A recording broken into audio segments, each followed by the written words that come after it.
د افغانستان اسلامي امارات ویاند ذبیح الله مجاهد وایي په کونړ او ننګرهار ولایت کې د تېرې شپې سختې زلزلې له امله د شهیدانو شمېر تر 800 پورې رسېدلی دی.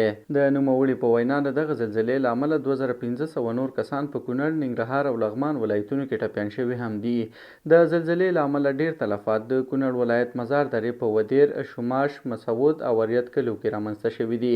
د مجاهد په وینا 12 تنه نور په ننګرهار کې شهیدان شوي او 255 نور کسان ټپیان شوي دي. په لغمان ولایت کې بیا 850 او په نورستان ولایت کې بیا 4 تنه ټپیان شوي دي. د نوموړي په وینا د دغه زلزلې له امله په پنجشیر ولایت کې 15 د هستوګنې کورونه هم له منځه تللي، خو تر اوسه پکې د اوښتو تلفاتو په اړه معلومات نه دي ورکړل شوي. دغه زلزله د هېواد په یو شمېر ولایتونو کې تېره شپه شاوخوا 12 بجې وشوه او تر هغه را په دې خوا په وقفه‌یي ډول په کونړ او ځینو نورو ولایتونو کې یې کم او زیات ټکانونه محسوسیږي.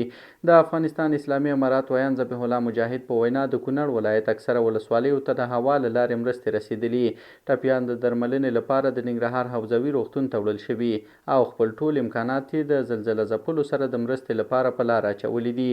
دا د دغې پیښې وروستي جزئیات نه دي او ښایي تغییر ومومي، ځکه د ژغورنې ډله هڅه کوي چې د خاورو لاندې کسان راوباسي. په ورته مهال د افغانستان د کرکټ ملي لوبغاړو په دغه پیښه ژوره خواشیني څرګنده کړې او له سوداګرو یې غوښتي چې له متاثره شوو خلکو سره مرستې وکړي.